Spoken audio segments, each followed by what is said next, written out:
আকাশ Mehboob VU8YE জিজ্ঞেস করেছিলে, ma'am আমি ক্লাস 7 পর্যন্ত লেখাপড়া করেছি, পারিবারিক কিছু কারণবশত আমার পড়াশোনা বন্ধ হয়ে যায়, তাই ভাবছি যদি অনলাইন জগতে কিছু করার সুযোগ পাই। এই ভেবে 1 বছর হচ্ছে আমি কম্পিউটার শিখছি, ভেবেছি ফ্রিল্যান্সিং, গ্রাফিক ডিজাইন এই ধরনের কাজ করতে চাই, কিভাবে শুরু করব প্লিজ রিপ্লাই দেবেন। প্রথমেই আমি তোমাকে যে জিনিসটা বলবো সেটা হচ্ছে, যেহেতু তোমার কোয়ালিফিকেশন মানে তুমি ক্লাস 7 অবধি পড়াশুনো করেছো, তারপর পড়াশুনো করোনি, সেক্ষেত্রে ফ্রিল্যান্সিং, গ্রাফিক ডিজাইন এই জিনিসগুলো শেখা তোমার পক্ষে খুব টাফ হবে। অ্যান্ড সেকেন্ডলি এখানে কম্পিট করে কাজ করাও কিন্তু অনেকটা টাফ হবে।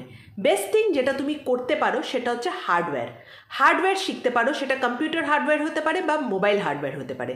অ্যান্ড বিলিভ মি, হার্ডওয়্যার শিখে হার্ডওয়্যারের কাজ জানলে তুমি সেটাতে যা ইনকাম করতে পারবে সেটা কিন্তু গ্রাফিক ডিজাইন বলো, অনলাইন কাজ বলো, তার থেকে অনেক অনেক বেশি।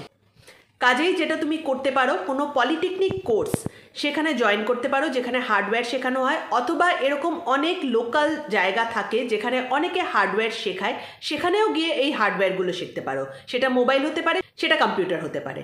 হার্ডওয়্যারের মার্কেটে কিন্তু প্রচুর কাজ আছে, অ্যান্ড সেখানে তুমি খুব ভালোভাবে নিজের একটা কেরিয়ার তৈরি করতে পারবে।